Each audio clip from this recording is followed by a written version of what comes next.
So I will introduce our wonderful speaker now.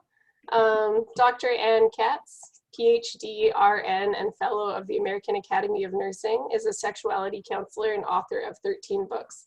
She has educated thousands of consumers and healthcare practitioners on the topics of illness, sexuality, and cancer survivorship, with the goal that every person with cancer would be able to have a discussion about sexuality with their healthcare providers.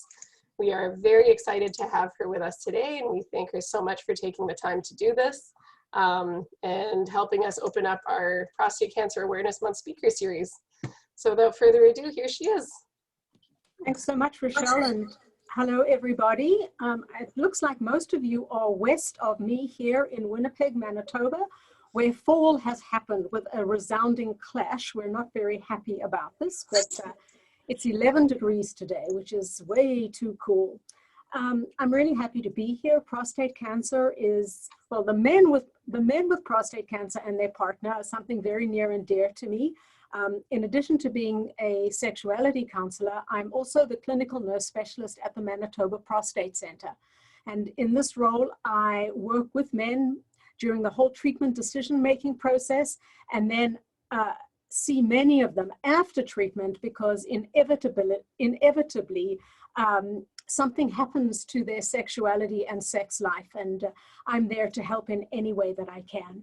So the title of my talk today is Sexuality After Prostate Cancer, What's a Man to Do? And it's not just what's a man to do, but also what's his partner to do. And this is very much a couple's disease. I think every cancer is a couple's disease if you're part of a cancer, but if you're part of a couple, I'm sorry, but certainly there's acknowledgement quite widely that the partner of the man tends to be intimately involved.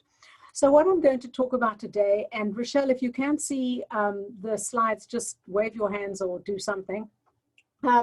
This is what I'm going to talk about today. I'm briefly going to go over the sexual side effects of treatment for prostate cancer. And I know many of the men on this call today are experiencing these side effects. So I'm not going to spend a huge amount of time on this. I'm going to really focus on how you deal with these, and from both an individual and a couple perspective. And I kind of end with just some things to remember and then open it up for questions, because every other talk of this nature that I have done, there are always lots of questions, and I'm happy to answer any and all of them. So unfortunately, 90% or sometimes even more of men will have some degree of sexual difficulties.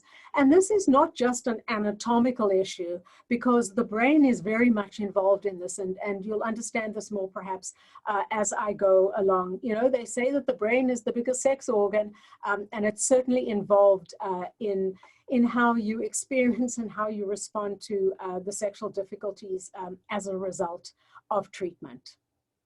And I think this is actually where we see a lot of magical thinking. So, you know, I see men after surgery, after radiation therapy, after androgen deprivation therapy, who, you know, come to see me and they say, like, what happened, right? You know, I had surgery or I had radiation and now I'm having problems with erections or with shrinkage or something else. You know, how did this happen? And I often have to gently remind them that we talked about this when they went through that treatment decision-making process. And did they remember the conversation that we had? And often what I hear is, yeah, I remember that, but I thought it would happen to somebody else. And this is what I call magical thinking. It's not a criticism. I think it's, you know, very much part of human nature, that you really, really hope that all the horrible things that I talk about are not going to happen to you, that they'll happen to someone else, but often they happen to you. So what are they?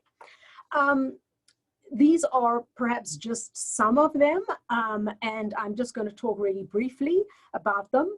And I'm perhaps going to start with erectile changes, because this tends to be the most common side effect that we see. And these happen even when men have nerve-sparing surgery.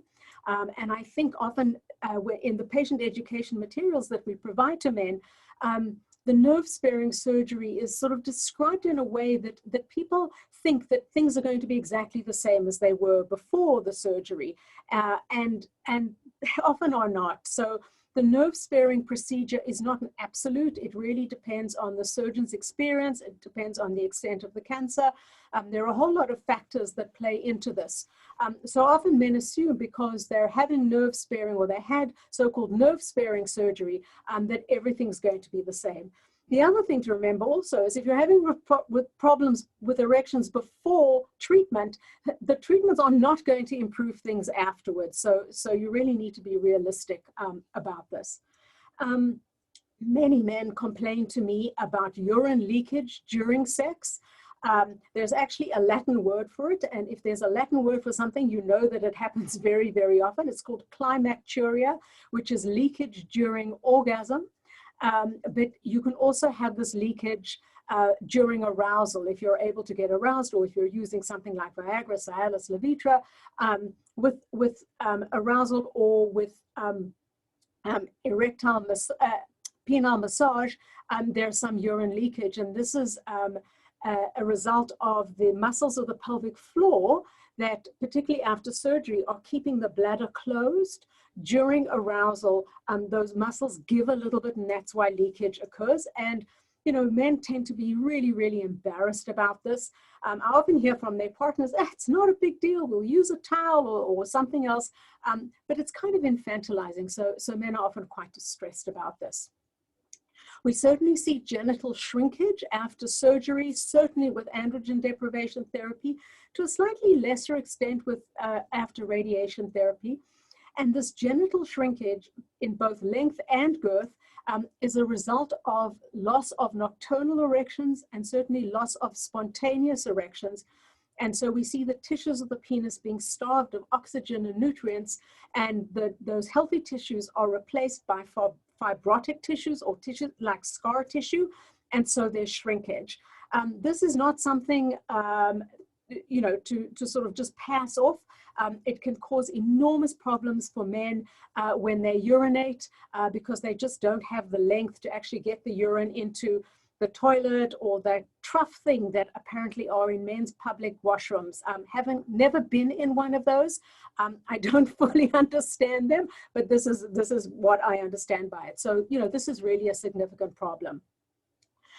Certainly we see loss of confidence in men, and this is where the brain comes in, and men tend to get performance anxiety. So they kind of psych themselves out of anything happening because they're so concerned about what happened the last time they tried to have an erection or they tried to be sexual with their partner.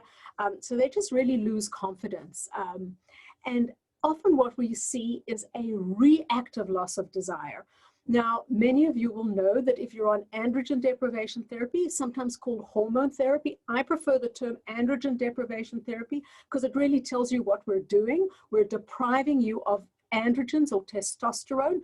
Hormone therapy sometimes sounds like we're giving you hormones, and we're doing the exact opposite of that.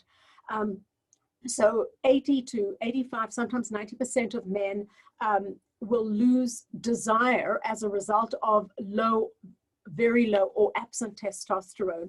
But we also see a reactive loss of desire after treatment for prostate cancer for men who are having problems achieving an erection or maintaining an erection. Because it's almost like, well, nothing's happening, so why should I be desirous? And all of these can cause problems with relationships. And often the problems are as a result of lack of communication, misunderstanding, assumptions, and really getting in your own way. And I'm going to talk about that in the next slide.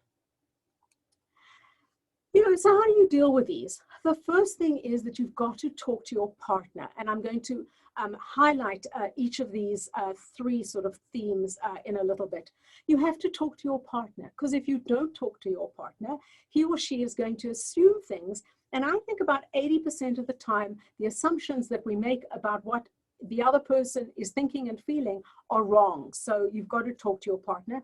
You absolutely have to talk to your physician, either to your urologist, radiation oncologist, family physician, or nurse practitioner, because that is where some of the help is going to come from.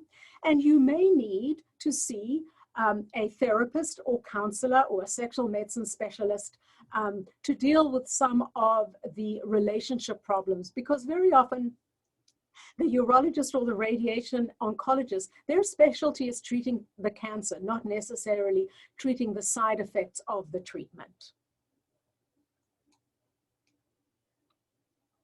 So, talking to your partner, and this is perhaps the most difficult thing to do.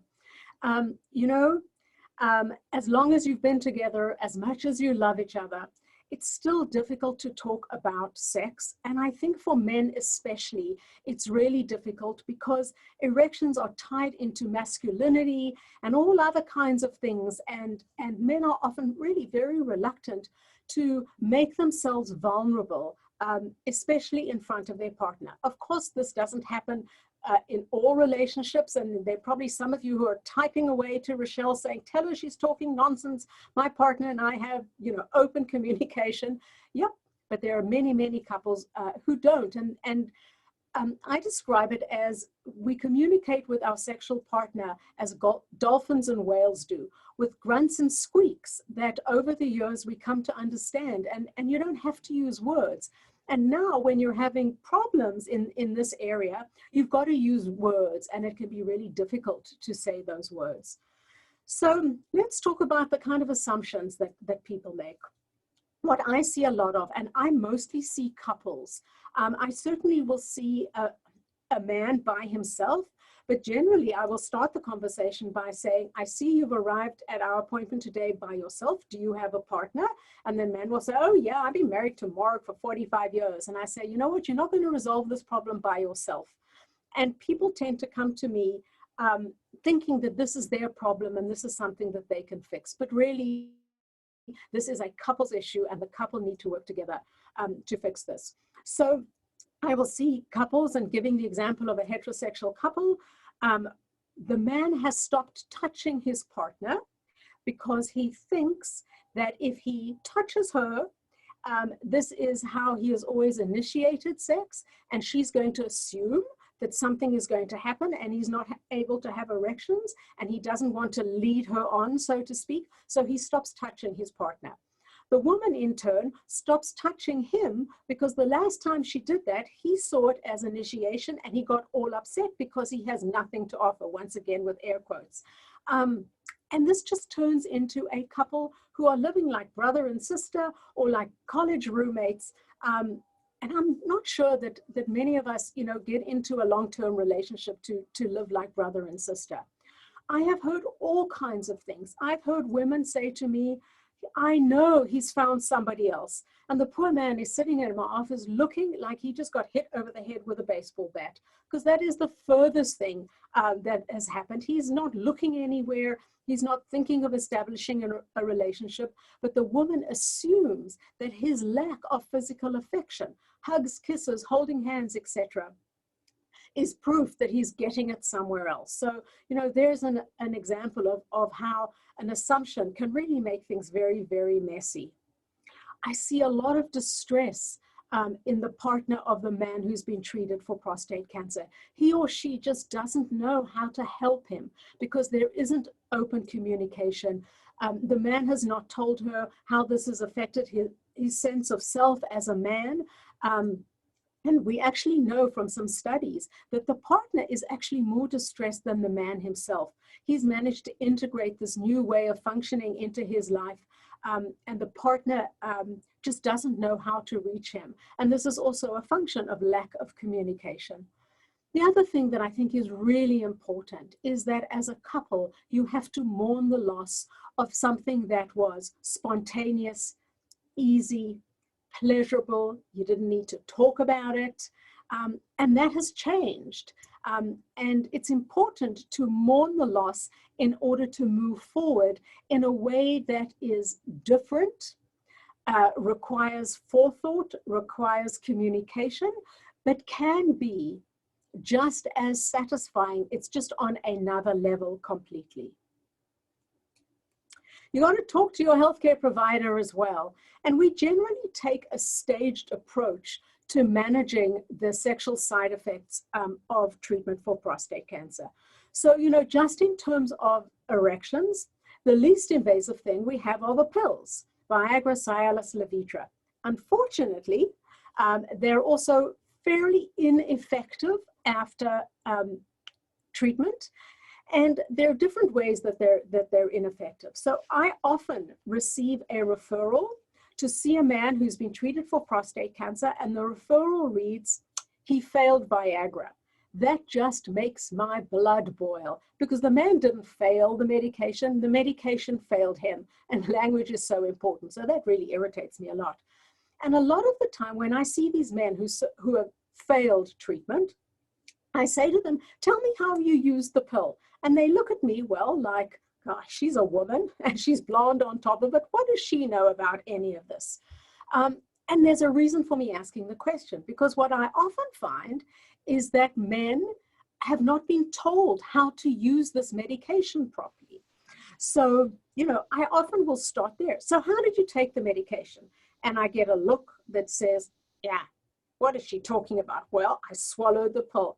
Okay, that's good. That's a start.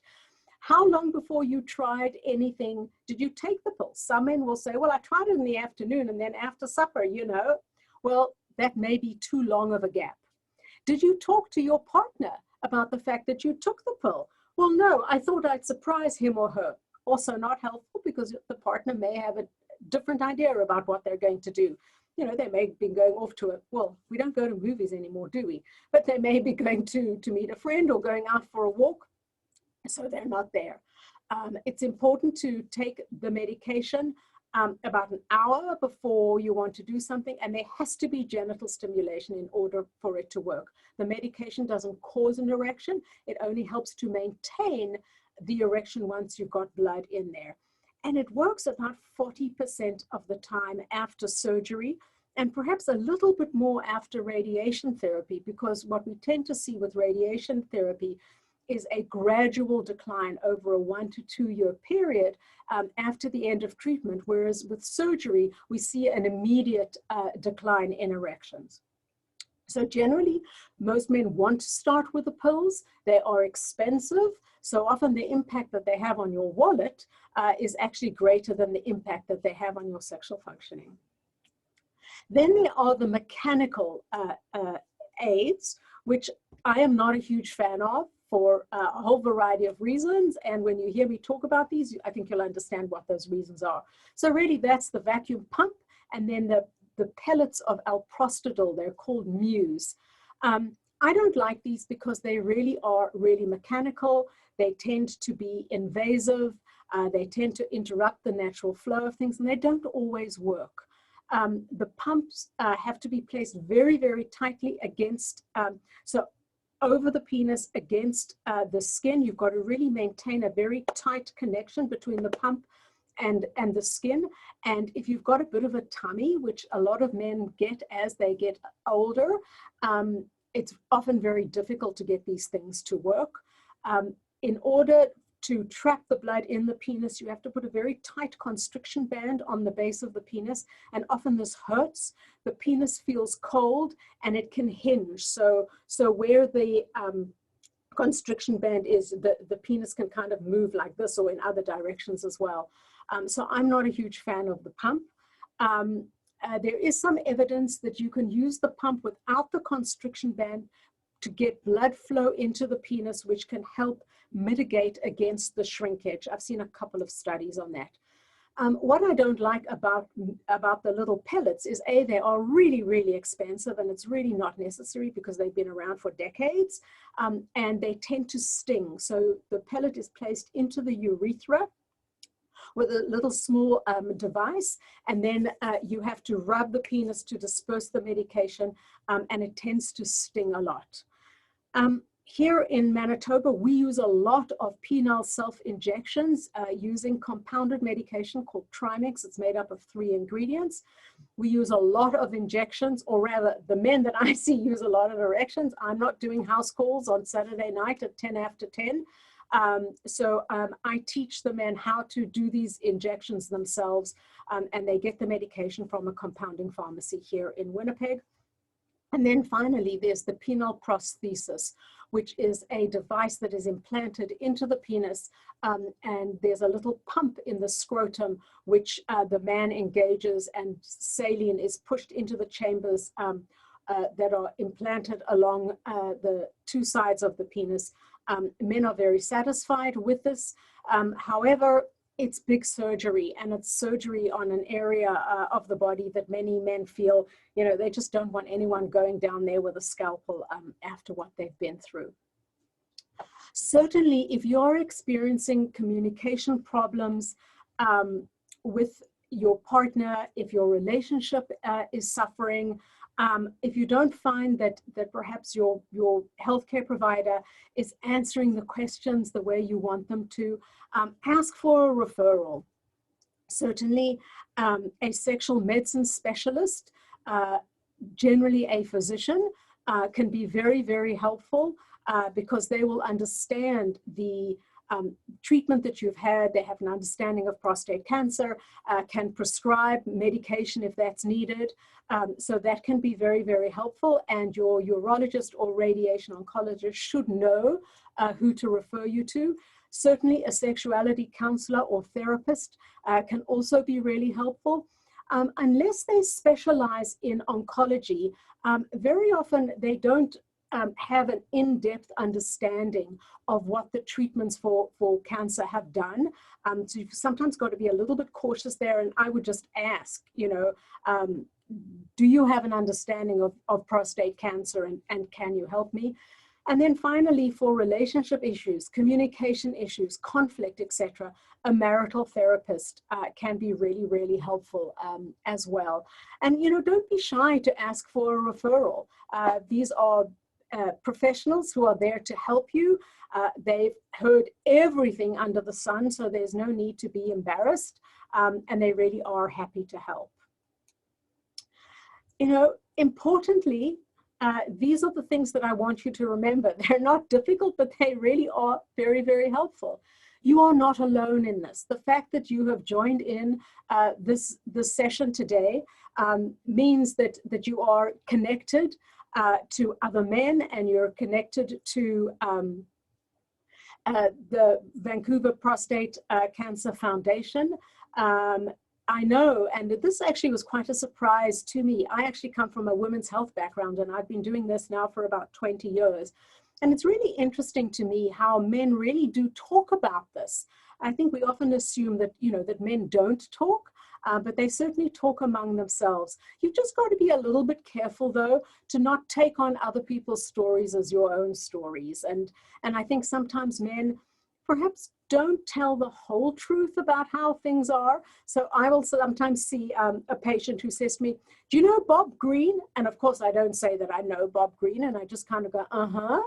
Well, he told me that after the surgery, his erections are better than ever before. And I keep a very straight face because, frankly, I saw Bob Green about 2 weeks ago, and that was not happening at all. He was really, really distressed, and things were not going well. So I think sometimes that's just an interesting twist on sometimes how men talk to each other. Communication is so important. Firstly, communicate with your partner how you're thinking and feeling, what your response is to what's going on, because he or she is going to make assumptions about that. And absolutely ask for help. We expect it, and we are there to help. So I now want to open for questions. I've left a lot of time because I fully expect and hope for a lot of questions. Please don't be shy.